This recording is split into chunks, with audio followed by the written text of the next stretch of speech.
It's on here now. The goalkeeper's beaten, and South Africa have done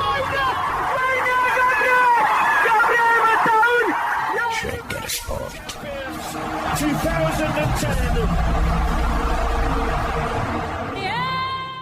የሳምንቱ መጨረሻ ተጠባቂ ጨዋታዎችን በተመለከተ የተለያዩ መረጃዎች እያነሳን ነው የምንገኘው። በዛሬ ዝግጅታችን ላይ በተለይ ማንቸስተር ሲቲ ከአርሰናል ጋር የሚያደርጉት ጨዋታ በጣም የሚጠበቅ የነገ ጨዋታ ነው። ከጨዋታው ጋር በተያያዘ የተለያዩ ነጥቦች እያነሳን እንቀጥላለን። ሄሎ እንደምን አለ አቤ? ደህና ነህ ሆይ? እንደምን አለሽ ሳምሪ? እንደምን አላችሁ አድማጮቻችን? በእኔ በጣም ደህና ነኝ እግዚአብሔር ይመስገን። የእንግሊዝ ፕሪሚየር ሊግ ተጋግሎ እኔ በሆነ ባልኩት ቀን ላይ ደርሷል። እንግዲህ በጣም እያስታወስን ነበር። የሚገርም ነገር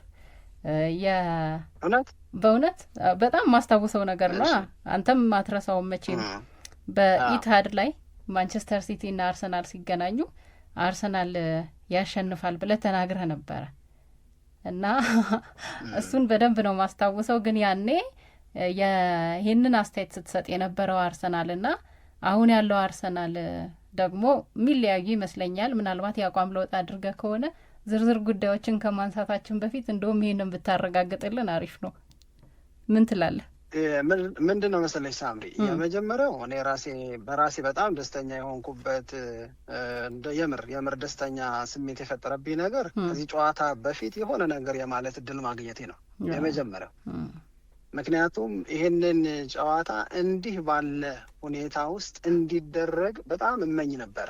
የምመኘው ለምንድን ነው? ታስታውሽ ከሆነ ከተወሰኑ ጊዜያቶች በፊት የአርሰናል ደጋፊ የሆኑም በብዛት የአርሰናል ደጋፊ ያልሆኑም ለማብሸቅ ዓላማና አርሰናል ላይ ለመተማመን አቅም በማጣት አርሰናል የዘንድሮውን የውድድር ዓመት ዋንጫ አያነሳም እንዲሉ የተወሰኑ ጨዋታዎች ላይ የሚያጋጥመው ሽንፈት ብርታት ይሰጣቸው ነበር። አንድ ሽንፈት በተሸነፈ ቁጥር እንደዚህ አይሆንም፣ እንደዚህ ይሆናል፣ እንደዚህ አይሆንም እየተባለ ደጋፊዎች በፈጣን ሁኔታ ወደ ፍርሃት ቤት ሲገቡ፣ ሌሎቹም ደግሞ ወደ መደምደሚያ ሲደርሱ ለምንድን ነው አርሰናል ማንቸስተር ሲቲን በኢትሃድ ስቴዲየም አሸንፎ ዋንጫ እንደሚያሸንፍ ዋንጫ ለማሸነፍ የሚያስችለውን ትልቅ ነጥብ ሊያመጣ እንደሚችል የመተማመን ስሜት የታጣው ለምንድን ነው የሚል ትንታኔ ስንሰራ ትዝ ይለኛል። አሁን በጣም በሚገርም ሁኔታ ከዚህ ጨዋታ በፊት እኮ የነበረውን አጠቃላይ ሲናሪዮ ወይም ደግሞ አጠቃላይ የነገሩን አካሄድ እንውሰደው ብቲ የአርሰናል እና የማንቸስተር ሲቲ የእሁዱ ጨዋታ ያን ያህል ትርጉም የሌለው እንዲሆን በጣም ብዙ ሁኔታዎች ተመቻችተው ነበር እኮ። አርሰናል እየተቸገረ ባይመጣ ኖሮ ማንቸስተር ሲቲ ውጤት እየጣለ አርሰናል እና ሲቲ መካከል ያለው የነጥብ ልዩነት እየሰፋ በጣም ትልቅ ደረጃ ደርሶ ባለፈው ሳምንት በርንመዝን አሸንፎ ቢሆን ኖሮ የ12 ነጥብ ልዩነት ይፈጠር ነበረ። ለማንቸስተር ሲቲ በኢትሃድ ስቴዲየም አርሰናልን ማሸነፍ ያን ያህል ትርጉም የለው ምናምን ልንል እንችል ነበር። ነገር ግን አሁን አርሰናል በበርንመዝ በሜዳው ተሸነፈ፣ ማንቸስተር ሲቲ የሌለ ብርታት አመጣ። ስለዚህ እነዚህ ነገሮች ተደማምረው የነገው ጨዋታ ለማንቸስተር ሲቲና ለአርሰናል በዘንድሮ የውድድር ዓመት ማን የፕሪሚየር ሊጉን ዋንጫ ያሸንፋል የሚለውን ከመወሰን አንጻር በጣም ትልቅ ትርጉም፣ በጣም ትልቅ ፋይዳ አለው። ይሄ እኔን በጣም ያስደስተኛል። ለምን ያስደስትሃል ብትይኝ ከአገር ቤት ውጪ ያሉ ፖል ስኮልስን ለምሳሌ ብንወስድ አርሰናል ዘንድሮ ዋንጫ ቢበላ ምርጡ ቡድን ዋንጫ በላ ለማለት እቸገራለሁ ብሎ ያንን ያለበትን ምክንያት ሲዘረዝር ሲተነትን እናስታውሳለን። በሀገር ቤትም በበርንመዝ ሲሸነፍ ወይም በማንቸስተር ዩናይትድ የተሸነፈለት ወይም በሌሎች ቡድኖች አርሰናል ሲቸገር ነጥብ ሲጥል ያየነው ዕለት ይሄ ቡድን እውነት አሁን ዋንጫ ማንሳት ይገባዋል ብሎ የሚያነሳም ሰው ደግሞ ነበር። ስለዚህ አርሰናል በዋናነት እያሳደደው ካለው ከማንቸስተር ሲቲ ጋር ተጫውቶ ነገ በኢትሃድ ስቴዲየም አሸንፎ የማንቸስተር ሲቲ አርሰናልን አሳዶ የመያዝ አቅም እንዲገደብ እንዲወሰን ካደረገ ወደድንም ጠላንም ተከታዩን ማንቸስተር ሲቲን በሜዳው ጭምር አሸንፎ ስለሆነ ዋንጫውን የሚያሸንፈው ያንን ክብር ሳናንገራገር እንሰጠዋለን ማለት ነው። በሌላ በኩል ደግሞ ማንቸስተር ሲቲ የሚያዝያና የግንቦት ወር ወይም የውድድር ዓመቱ መጨረሻ ሰሞን ምቾቱ ዘንድሮም እንደቀጠለ ያለ ይመስላል።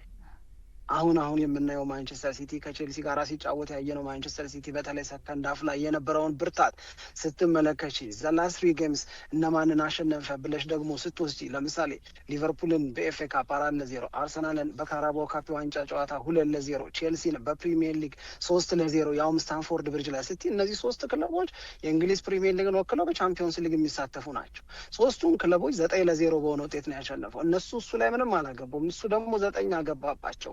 ይሄ የሲቲ የሚያዝያ ወር የውድድር ዓመት መጨረሻ ወር የግንቦት ወር ምቾት ዘንድሮም እየቀጠለ እንደሆነ ያየነበት ነው። ስለዚህ ማንቸስተር ሲቲም ከአርሰናል ዘንድሮም ልክ እንደ 2022-23 እንደ 2023-24 ከኋላው ተነስቶ ከነጠቀው ለማንቸስተር ሲቲ የማያባራ ክብር እንሰጣል። አርሰናል ደግሞ ይሄንን መነጠቁን ካቆመ በ2022-23 በ2023-24 ያረከው ይበቃሃል፣ ዘንድሮ ነው የተለየቻለሁ፣ ተምሬያለሁ፣ እንዲህ ከኋላ እየመጣ የምትነጥቀው ክብር የለኝም ካለ አርሰናልን እናደንቃለን። ስለዚህ ዘንድሮ ትክክለኛውን አሸናፊ የምንለይበት እጅግ በጣም ወሳኝ ጨዋታ ነው። ለዚህ ነው ተሰባብረን መገኘታችን። አይ አሪፍ ነው እንዳልከው ነው። እንኳንም ከጨዋታው በፊት የሆነ ነገር ለማለት እድል የሚሰጥበት ሁኔታ ተመቻችተ፣ በዚህ እኔም በጣም ደስ ብሎኛል። ግን አሁን ቅድም ያነሳውልህ ጥያቄ ነበረ የአንድም የአርቴታ ከሚወቀስበት ጨዋታዎች መካከል አንደኛው በአርሰናል ሜዳ ላይ ማንቸስተር ሲቲና አርሰናል በተጫወቱበት የመጀመሪያው ጨዋታ ላይ ያሳየው የፍርሃት ስሜት ነው። በጣም ከፍተኛ የፍርሃት ስሜት ነበር። የውድድር ዓመቱ እስከሚያልቅ ድረስም ከሚወቀስባቸው ጨዋታዎች መካከል አንደኛው ይመስለኛል። ያኔ አርሰናል በጣም የተሻለ አቅም ነበረው። ጨዋታዎችን በተከታታይ ማሸነፍ፣ ብዙ ጎል ማስቆጠር ይችል ነበር። ያኔ ሜዳ ላይ ለነበረው ማንቸስተር ሲቲ ደግሞ ትልቅ ፈተና መሆን ይችል ነበር፣ ግን አልሆነም በአርቴታ ምክንያት ይላሉ ብዙ ሰዎች ሲናገሩ። አሁን ግን ያኔ የነበረው አርሰናል፣ ያኔ አስፈሪ የነበረው አርሰናል አለ ወይ የሚለው ጥያቄ ነው እኔ ማንሳት መፈልገው። ያለፉትን ተከታታይ ጨዋታዎች መሸነፍ ወይም ነጥብ መጣል፣ በ5 ጨዋታ 1 ብቻ ማሸነፍ ምናምን የሚለው ሳይሆን ሜዳ ላይ የሚታየው ፐርፎርማንስ እና በተጫዋቾቹ ላይ የምናየው ይሄ ኮንፊደንስ፣ እንደገና ጫናን የመቋቋም ነገር በጣም እያየለ እየተዳከሙ የመጣን ይመስለኛል በእኔ አስተያየት። ስለዚህ ያኛው አስፈሪው ማንቸስተር፣ አሁን ደግሞ ማንቸስተር ሲቲ አስፈሪ ሆኗል።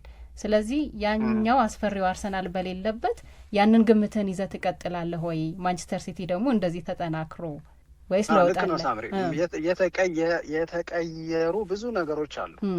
በያኔ አስተያየትና በዛሬ እውነት መካከል የተቀየሩ በጣም ብዙ ነገሮች አሉ። የተቀየረው አርሰናል በወቅታዊ አቋሙ ለመተማመን አቅም የሚያሳጣ ቡድን እየሆነ መምጣቱ አንዱ ትልቅ ለውጥ ነው።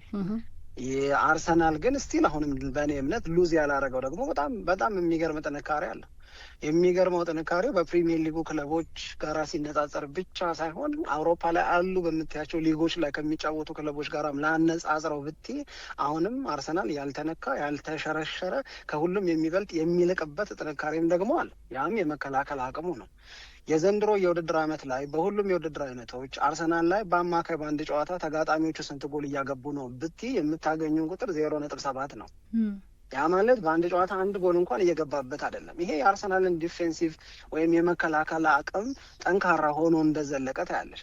ጣሊያን ሴሪኤ ብትሄጂ፣ ላሊጋው ላይ ብትሄጂ፣ ቡንደስሊጋ ወይም ደግሞ የፈላችሁ የፈረንሳይ ሊጋ 1 ላይም ብትሄጂ እንደ አርሰናል ፒኤስጂን ብትወስጂ ለምሳሌ በጣም ደስ የሚል ቡድን ነው አይደለም? ግን በተጋጣሚዎቹ በአንድ ጨዋታ የሚቆጠርበት ጎል አርሰናል ላይ ከሚቆጠረው ይልቅ የበለጠ ነው። ፒኤስጂ ላይ ባየር ሚዩኒክ እያስገረምን ነው አይደል? ሚዩኒክ ጎል ይገባበታል። የአርሰናልን ያህል አይደለም ጥንካሬው በመከላከል አቅም። ማድሪድ፣ ባርሴሎና፣ እንግሊዝ፣ ማንቸስተር ሲቲ፣ ሊቨርፑል ማንንም ብትጠሪ ከአርሰናል በታች ናቸው በመከላከል አቅም። ይሄንን ደግሞ ገና አላጣውም። ግን የአርሰናል ችግሮች ምንድን ናቸው? በጣም ብዙ ልንነጋገርባቸው የምንችሏቸው ነገሮች አሉ። ለምሳሌ አንደኛው ነገር እኔ አርሰናል ለምን እንደዚህ ሆናል፣ እንደዚህ በሚታይ መጠንና ልክስ ይሄንን የሜንታል ስትሬንግዙን ወይም የሜንታሊቲውን ጉዳይ አእምሯዊ ጥንካሬ የማድረግ የመፈጸም ጠንከር ያለ ፍላጎት አጥቶት ማየቴ በጣም ይገርመኛል። እንደዚህ ሲሆናል እንዴ እስክል ድረስ የበርንመዙ ጨዋታ ላይ የአርሰናል ተጫዋቾች እንቅስቃሴ የአርሰናል ተጫዋቾች ላይ ይታይ የነበረው እንዲህማ ማለቅ የለበትም የሚል የቁርጠኝነትን ስሜት ማነስ ከግምት ውስጥ አስገባውና ማንቸስተር ሲቲ ከቼልሲ ሲጫወቱ ሰከንድ ሀፍ ላይ ጋርዲዮላ እና የማንቸስተር ሲቲ ተጫዋቾች ምን ተነጋግረው ነው እነዚህ ሰዎች እሳት ለብሰው እሳት ጎርሰው የመጡት? ሰከንድ ሀፉ ሲቲ በጣም ነው የሚያስፈራው። በጣም ፈርስት ሀፉ መጥፎ ነበር ማለት አይደለም። ሰከንድ ሀፉ ግን የሆነ ነገር የግድ መደረግ አለበት በሚል ቁርጠኝነት እንደመጡ ግን ያስታውቅ ነበር።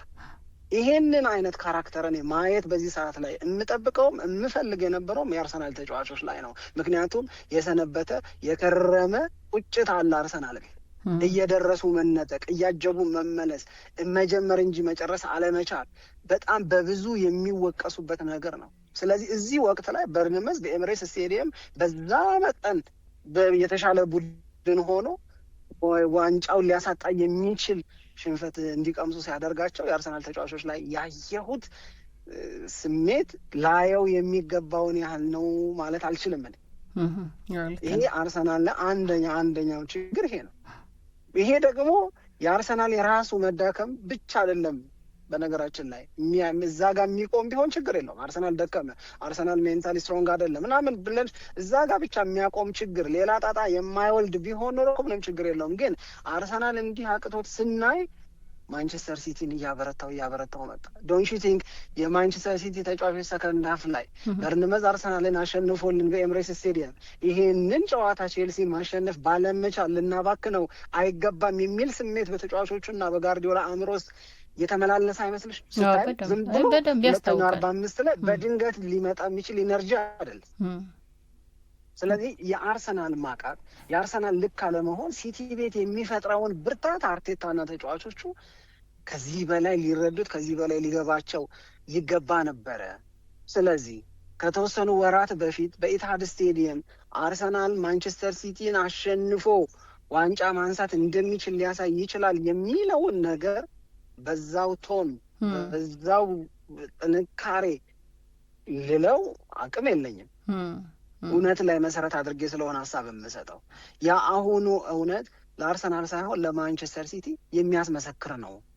ማንቸስተር ሲቲ አንድ ሀቅ በነገሮች ለምሳሌ የዚህ የውድድር ዓመት ማለቂያ ሰሞን ያለው ጥንካሬ ያስቀናልም ያስፈራልም።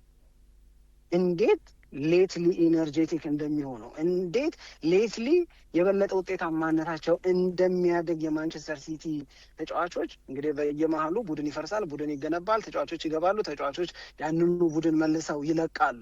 ነገር ግን አንድ ሀቅ ልንገርሽ አንድ ምነግርሽ ሀቅ ምንድን ነው? የማንቸስተር ሲቲ እውነት ባለፉት ዓመታት በእነዚህ የመጨረሻ የውድድር ዓመቱ ወራት ላይ ይጨምራል እንጂ አይቀንስም። ማንቸስተር ሲቲ የበለጠ የሚደምቅበት ነው። ለምሳሌ ባለፉት ተከታታይ የውድድር ዓመታት ማንቸስተር ሲቲ 40 የፕሪሚየር ሊግ ጨዋታዎችን በሚያዝያና በግንቦት አድርጎ የተሸነፈው አንዴ ነው። የሚያዝያና የግንቦት 40 ጨዋታዎቹ ላይ ሽንፈት የገጠመው አንድ ጊዜ ብቻ ነው። ይሄ የሚነግርሽ ነገር አለ።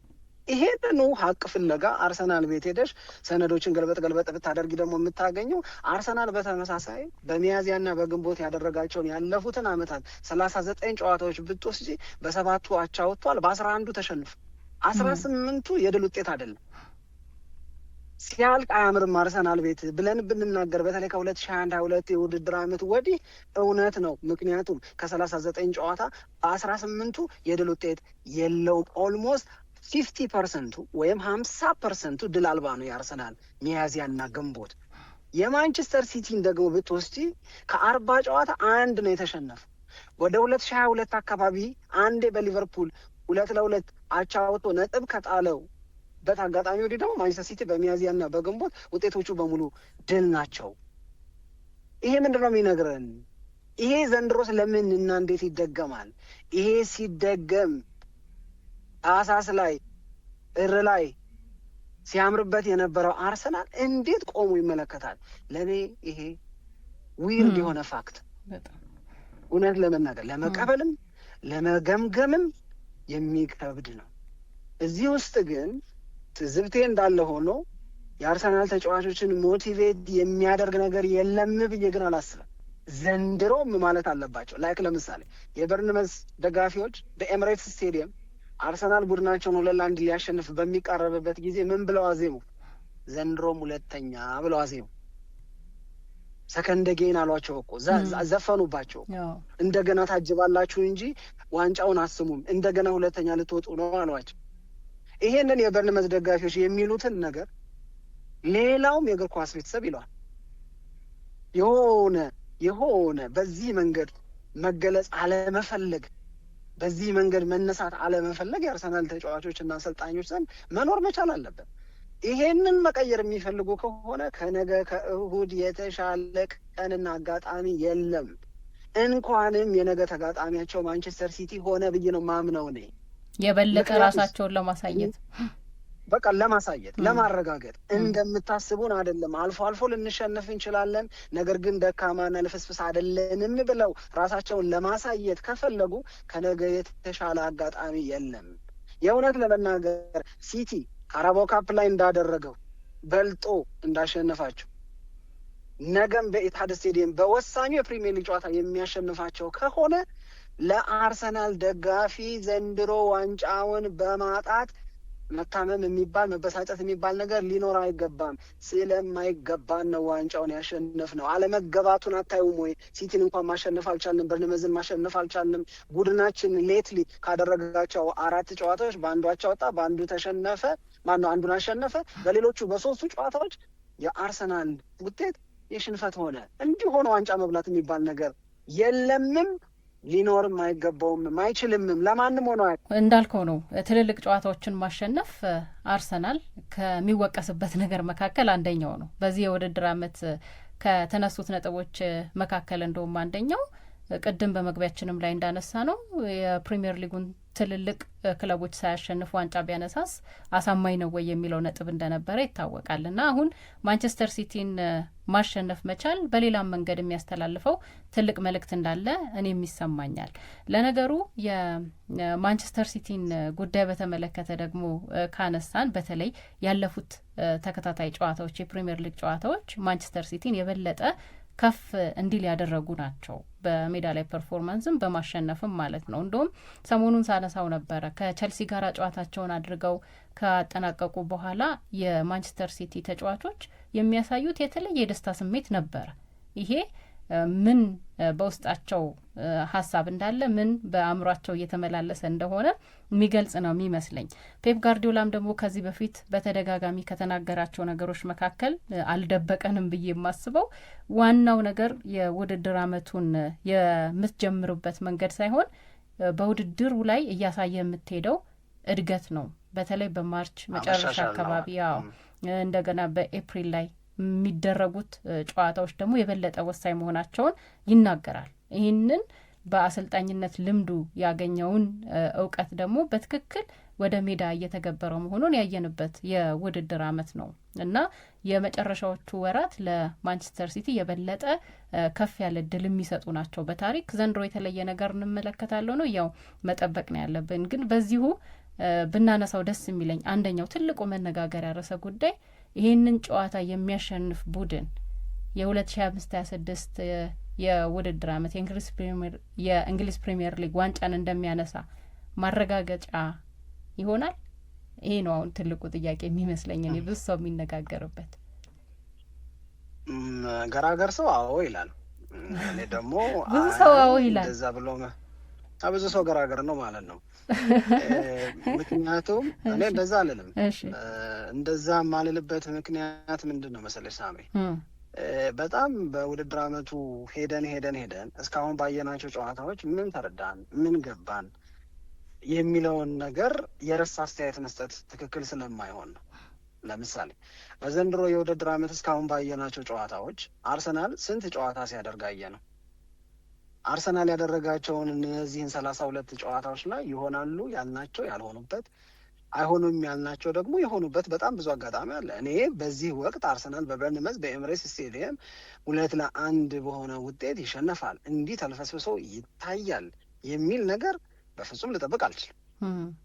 ከግምቴና ከጠበቁት ውጪ ነው። ማንቸስተር ሲቲ እንዲህ ባለ የትንቅንቅ ወቅት ላይ በዌስትሃም ዩናይትድ ነጥብ ይጥላል ብዬ የእውነት ለመናገር ለመገመት በጣም ይከብደኛል።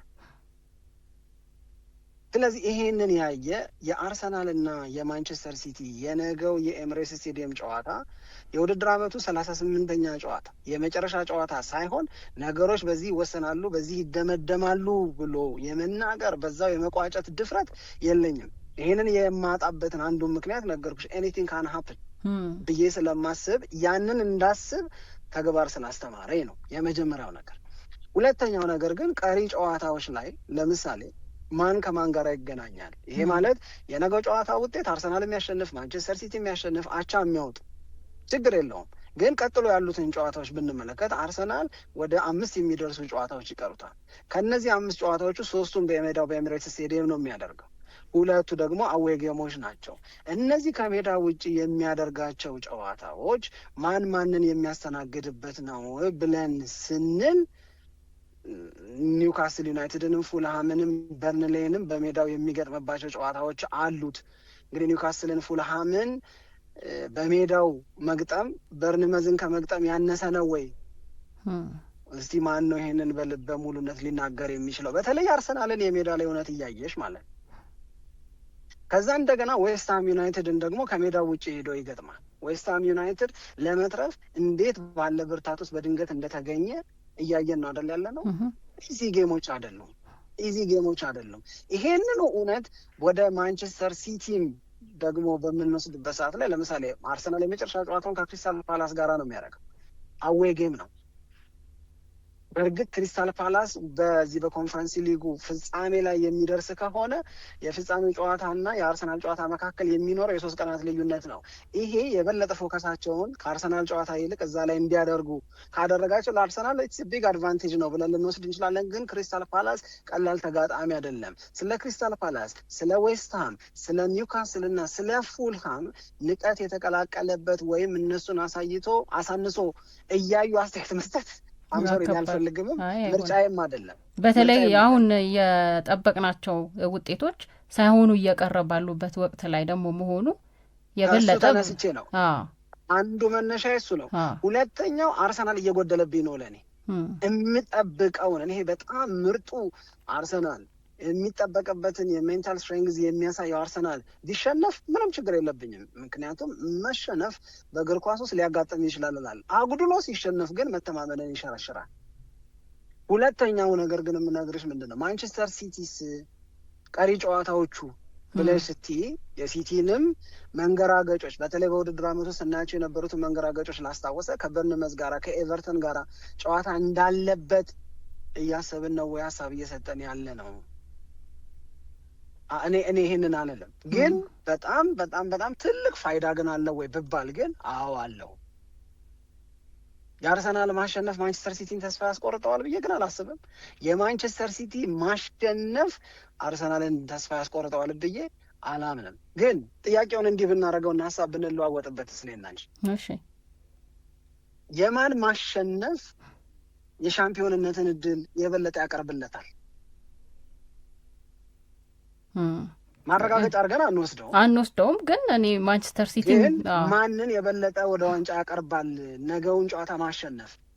እኔ ማንቸስተር ሲቲ የሚያሸንፍ ከሆነ በጣም ነገሩን ያሰማምርለታል ብዬ ነው ምገምተው። ምክንያቱም አንተ ቅድም በስጋት መልክ ብለ ያስቀመጥካቸው ነገሮች እኔም ጋር አሉ።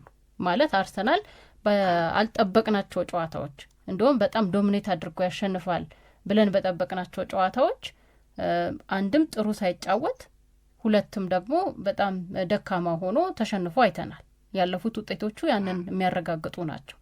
ማንቸስተር ሲቲ ግን አሁን ያለበትን በጣም ኃይለኛ የሚባል የማሸነፍ ስሜት ፍላጎት ስናየው የበለጠ ማሸነፉ ነገሩን ያስተካክልለታል ብዬ ነው የምገምተው። ለምን ሌላ አንድ ደግሞ ተስተካካይ ጨዋታ አለው። እንደውም ሰሞኑን ስናነሳ ከነበረው ነገር መካከል አንደኛው ማንቸስተር ሲቲ አርሰናልን የሚያሸንፍ ከሆነ አሁን በሁለቱ መካከል ያለው የነጥብ ልዩነት 6 ነው፣ ወደ 3 ብቻ ይቀየራል እና አርሰናል በሚቀጥለው ሳምንት ኒውካስትልን ከማግኘቱ በፊት ረቡዕ ዕለት ደግሞ ማንቸስተር ሲቲ ከበርንሌ ጋር ይጫወታል እና የሚያሸንፍ ከሆነ እኩል 70 ነጥብ ላይ ሆነው ነው አርሰናል ከኒውካስትል ጋር ጨዋታውን የሚያደርገው ማለት ነው። ይሄ የበለጠ ጫና አርሰናል ላይ ያሳድራል ብዬ እገምታለሁ እና ማሸነፍ ለማንቸስተር ሲቲ በጣም የበለጠ መረጋጋትና ኮንፊደንስ ይዞላቸው ይመጣል ብዬ ነው የማስበው። ለአርሰናልም ግን ጋራዋለሁ ነጥብሽን የማይበት መንገድ ላይ ትንሽ ልዩነት ከሌለኝ በስተቀረ የምጋራው ነው ሀሳቡ የምጋራው ለምንድን ነው መሰለሽ? አሁን ባለው የነገውን ጨዋታ እንርሳው፣ ገና አልተደረገም አይደለ? አሁን ባለው በራስ የመተማመን አቅምን በራስ የመተማመን ስሜትን ብቻ መነሻ አድርገን አርሰናልን እና ማንቸስተር ሲቲን እንገምግብ ብንል በዚህ ሰዓት ላይ በበለጠ የራስ መተማመን ስሜት ውስጥ ያለው ማንቸስተር ሲቲ ነው። ማሸነፍ ማለት ይሄንን የራስ መተማመን ስሜት ይበልጥ ከፍ ወዳለ ደረጃ ይወስደዋል ማለት ነው። ይበልጥ ቡስት ያደርጋቸዋል እነሱን በኮንፊደንስ ደረጃ። መሸነፍ ማለት ደግሞ ለአርሰናል በራስ የመተማመንን ስሜት የበለጠ ይጎደዋል። እመኝኝ፣ ይሄ የነገው ጨዋታ በሲቲ አሸናፊነት የሚጠናቀቅ ከሆነ በጣም ብዙ የአርሰናል ደጋፊዎች በዘንድሮ የውድድር ዓመት ልክ እንደ 2022-23 እንደ 2023-24 ከኋላ ተነስቶ ማንቸስተር ሲቲ ዋንጫ እንደነጠቃቸው አድርገው ይቆጥራሉ። ስለ ቀሪዎቹ 5 ጨዋታዎች ግድልሽ ይሆናል። እንኳን ተጫዋቾቹ ነው የሚልሽ። እንግዲህ ልብ እንበል፣ የሆነ ወቅት ላይ 240 ቀን የደረጃ ሰንጠረዡ የመሪ ሆኖ ግን ከኋላ ተነስተው ዋንጫ ወስደውበታል። ዘንድሮ ከሴፕቴምበር 14 አንስቶ አርሰናል የደረጃ ሰንጠረዡ መሪ፣ ሌላ ማንም ወስዶበት አያውቅም። ከሴፕቴምበር 14 አንስቶ እስካሁን ድረስ የደረጃ ሰንጠረዡን ሲመራ ቆይቶ ነገ ተሸንፎ ቀሪ ጨዋታዎቹ ማንቸስተር ሲቲ ተስተካካዩን ጨዋታ የሚያደርገው ገና ግንቦት ላይ ነው። አሁን ሮብ የሚጫወተው በሌላ ምክንያት የሚደረግ ጨዋታ ነው። ኤፍኤ ካፕ ምክንያት ነው የሚደረገው እንጂ የማንቸስተር ሲቲ ተስተካካይ ጨዋታ ሜይ ላይ ነው የሚደረገው። ግን ዞሮ ዞሮ የጨዋታ ብዛት እኩያነት ላይ ይመጣሉ። ከዛ ቀጥሎ የግብ ክፍያን ብትወስጂ አሁንም ያለው ብልጫ በመካከላቸው በጣም ጥቂት ነው። በአንድ ጨዋታ ሪቨርስ ሊደረግ የሚችል። ስለዚህ የአርሰናል ተጫዋቾች መሸነፍ መርዶ አይነግራቸውም ወይ? የበለጠ ሞር ፍራስትሬትድ እንዲሆኑ አያደርጋቸውም ወይ? ሰሞኑን ከማየው ነገር ተነስቼ አይቀርላቸውም። ወደዛ የበለጠ የከፋ ደስ የማይል የማይጠቅም ስሜት ውስጥ ይገባሉ የሚል ነገር ነው ያለኝ። ስለዚህ ድል ለማንቸስተር ሲቲ ማለት በእነሱ በራሳቸው በማንቸስተር ሲቲ ተጫዋቾች ላይ የመተማመንን ስሜት ከፍ ከማድረጉ በላይ የአርሰናልን የማድረግና የመፈጸም አቅም ስለሚጎዳው ስለሚያሳንሰው የማንቸስተር ሲቲ ማሸነፍ የበለጠ ሲቲን ወደ ዋንጫ ያቀርበዋል የሚለውን ነገር እወስዳለሁ። ምንም እንኳን በአርሰናል እና በማንቸስተር ሲቲ መካከል የሚኖረው የነገው ጨዋታ አቻ ቢወጡ አርሰናል አሁንም ብልጫውን ሊወስድ ይችላል ምናምን የሚለው ስሌት ቢኖረኝ ሜዳ ላይ የምናየው እውነት እስካልተስተካከለ ድረስ እነሱ ሜዳ ላይ ያጎደሉትን እኔ በስሌት ላቃናው ብዙም አልነፋም። አይሆንም። ከባድ ነው በጣም ግን በጣም በብዙ አቅጣጫ መታየት የሚችል ጨዋታ ነው። ብዙ ትርጉምም አለው ደግሞ ለሁለቱም። እኔ ደግሞ ማንቸስተር ሲቲ በዚህ የውድድር ዓመት የፕሪሚየር ሊጉን ዋንጫ የሚያነሳ ከሆነ ለፔፕ ጋርዲዮላም ለማንቸስተር ሲቲ ተጫዋቾችም በጣም በጣም የተለየ የውድድር ዓመት ነው ብዬ ነው የምረዳው ካሳለፉት ነገር አንጻር ስንመለከተው። ግን ከጨዋታው በፊት ሌሎች መረጃዎችን ማንሳት የምንችልበት እድል ካለ በድጋሚ አድማጮቻችን አንድ አሁን በመጨረሻው አረፍተ ነገርሽ ላይ እሺ በጣም በጣም በጣም የተለየ የውድድር ዓመት አሳልፈዋል የሚለው ላይ ፍጹም የተቃረነ እንዴት ማንቸስተር ሲቲ ዘንድሮ ዋንጫ ቢያነሳም ያንን በ2017-18 በ2018-19 ያየሁትን ማንቸስተር ሲቲን አይቼ ያው አሰልጣኝ የያዘው ቡድን ምናምን ብዬ የዘንድሮ ማንቸስተር ሲቲ ያስተዋልኳቸውን በጣም ብዙ ድክመቶች ዋንጫ ማንሳቱ ብቻ ልረሳለት አልችልም። አይ እንደዛ እንደዛ የተሟላ ቡድን ነው ለማለት ሳይሆን ግን አልተገመተም እና ብዙ ክፍተቶች እያሉበት ግን ያሉትን አጋጣሚዎች በሙሉ በመጠቀምና እንደገና የቡድኑን እድገት በማሳየት በቃ ከስህተቶች ሳምሪ አንድ ጥያቄ ልጠይቅሽ። እሺ ሲቲ ዋንጫ ቢበላ በማንቸስተር ሲቲ ላይ ነው መደነቅሽ የሚበዛው ወይስ በአርሰናል ልፍስፍስነት ላይ ነው ትዝብትሽ የሚያይለው? በአርሰናል ላይ ያየላል፣ ግን ማንቸስተር ሲቲ መደነቅ አለበት የሚል ደግሞ እምነትም አለኝ። አይ መደነቅ አለው፣ ግን የትኛው ይጎላል? ያው የአርሰናል ይጎላል። አርሰናል ብዙ አጋጣሚዎች አባክኗል። አርሰናልን በተመለከተ የሚሰማኝ የእሱ ላይ የሚኖረኝ ትችት፣ እሱ ላይ የሚኖረኝ ሀሳብ እና ምናልባትም ወቀሳ የበለጠ የሚያይል ከሆነ እንግዲህ ለእኔ ያ ይገልጸዋል ብዬ ነው የማስበው። ያ ማለት ግን እንዳልሽው ማንቸስተር ሲቲ የሚገባውን ክብር ነፍገዋለሁ እያልኩሽ አይደለም። አንተ የተሟላ ቡድን የሚገባውን ግን እንደ ዘንድሮ ያለ ግን አይነት የውድድር ዓመት ግን አይቻልም። ያው በጣም ብዙ ነገሮች ቶሎ እየተቀያየሩ ያየንበት የውድድር ዓመት ነው በብዙ መንገድ። አርሰናልም ዋንጫ ቢበላ ይኸውልሽ ፖል ስኮልስን ልክ የሚያደርጉ ብዙ ነገሮች እየተከሰቱ ነው። ሲቲም እንግዲህ አሁን አንቺ አስቢ እስኪ ተደራርቦ እኮ ነው የመጣባቸው አርሰናል ሰዎች። አንደኛ በካራባኦ ካፕ በማንቸስተር ሲቲ ተሸንፈው ዋንጫ አጡ። ከዛ በኋላ በሳውዝሃምፕተን ተሸንፈሽ ከኤፍኤ ካፕ ስትወጪ ኢትስ ቴክ በጣም ለመውሰድ ለመቀበል በጣም ከባድ ነው። ከዛ በበርንመስ ተሸንፈሽ ማንቸስተር ሲቲን የራሱን ዋንጫ የማሸነፍ እድል ራሱን እንዲወስን ስትጋብዡ እንደገና ዋንጫ ብታነሺም እኛ ኮነን አንበሳ ምናምን የሚያስበላ አቅም አሳጥተሽ አይሆንም። እንደዛ ነው የሚሰማኝ። በጣም ልክ ነው። አይ ልክ ነው። ይሄ በደንብ ሁላችንም የምንስማማበት ነው። እሺ ቅድም እንዳልኩት ነው ተጨማሪ መረጃዎች የምናደርስበት እድል ካለን እንሞክራለን። ካልሆነ ደግሞ ከጨዋታው በኋላ በሚኖረው ፕሮግራማችን ላይ የተለያዩ መረጃዎችን ይዘን አድማጮችን እናገኛለን። በጣም ጥሩ ጊዜን ያሳለፍነው። እናመሰግናለን። በጣም አመሰግናለሁ። እኔም ሳብሪሽ መልካም ጊዜ፣ መልካም ጨዋታ ጊዜ። አመሰግናለሁ።